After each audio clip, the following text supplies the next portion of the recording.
근데 이렇게 월세 수요가 늘어나다 보면 사실 월세로 전환이라고 해야 되지? 전세 대출 잘 안 나오니까 월세를 또 이제 하시는 분들도 있고 계약하시는 분도 있고 네. 구하고 싶어도 못 구해서 하는 것도 있는데 수요가 늘면 결국 월세도 좀 올라갈 거고. 그렇죠. 집 구하는 이 서민들 시름이 이만저만 아닐 것 같아요. 네, 이게 월세가 정말 많이 늘었다는 게 이 통계 자료로도 나왔는데요.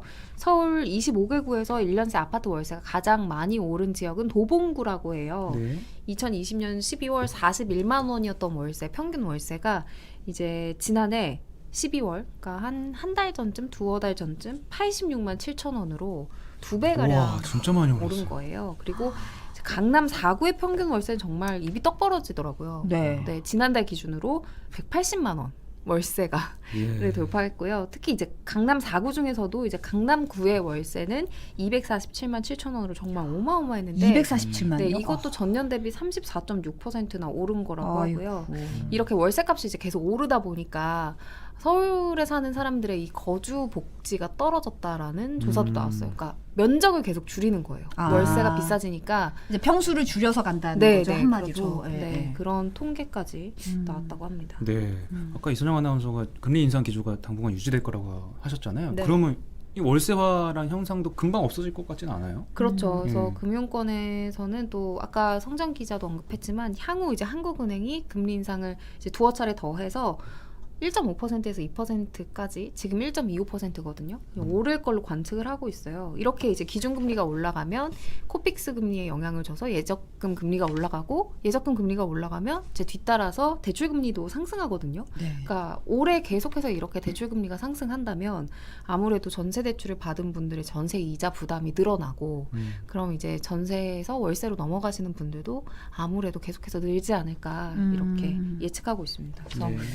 연내 주담대 대출 금리가 6%, 전세 대출은 5%까지 오를 거라고 금융권에서는 예측하고 있다고 합니다. 파운드리 거품 빠지면 난리 날까. 아이고, 네. 체리 브랜드님이 따면 투자고 날리면 투기래요. 아이고. 마룡님이 이 와중에 선영 하나는 항상 이뻤음 감사합니다. 해주셨습니다. 네. 네. 근데 사실은 집주인 입장에서는 사실 월세로 전환할 때 과세도 좀 따져보셔야 된다고 해요. 네. 원래 이제 전세 같은 경우는 1주택자, 2주택자까지는 비과세거든요. 네, 내가 네. 주택 하나 갖고 있는데 만약에 전세를 줬다. 그러면은 이제 비과세인데 월세 같은 경우는 지난해 공시 가격이 9억 원이 넘는 1주택 보유자가 주택을 임대해서 월세를 받았다면 월세 소득을 다음 달 10일까지 임대소득으로 세무당국에 신고를 해야 됩니다. 임대사업자로 보는 거군요. 그러니까 한 주택을 가졌어도 월세를 받았다면 고가주택 월세인 경우에는 과세 대상이 되는 거예요. 그렇죠. 그래서 월세 전환이 이게 좀 낫겠네 하고 그냥 전환할 문제가 아닌 게 월세 수입이 있는 보니까 2주택 보유자나 월세 수익과 보증금 등 합계액이 3억 원을 초과하는 3주택 이상 보유자도 이 주택 임대소득 과세 대상이라고 하더라고요. 네. 집주인이 안 바꿔줄 수도 있겠네요. 과세하기 그렇죠. 세금 내기 싫어서. 또 전환율이라는 네. 게 있어서 내가 맘대로 보증금과 이 맞아요. 월세 전환을 그냥 할 수는 없거든요. 네. 이제 새로운 계약자가 나올 때 전환을 할 수 있는데 이런 것도 이제 월세 전세가 우리나라에만 좀 있는 특이한 제도요. 제도긴 하잖아요. 네. 근데 이제 대출 좀 규제되고 하면서 이 문화도 많이 바뀔 것 같다. 네. 판도가 좀 바뀔 것 같다는 생각이 들긴 합니다. 네. 네. 네. 잘 따져보시고 결정하셔야겠습니다. 네.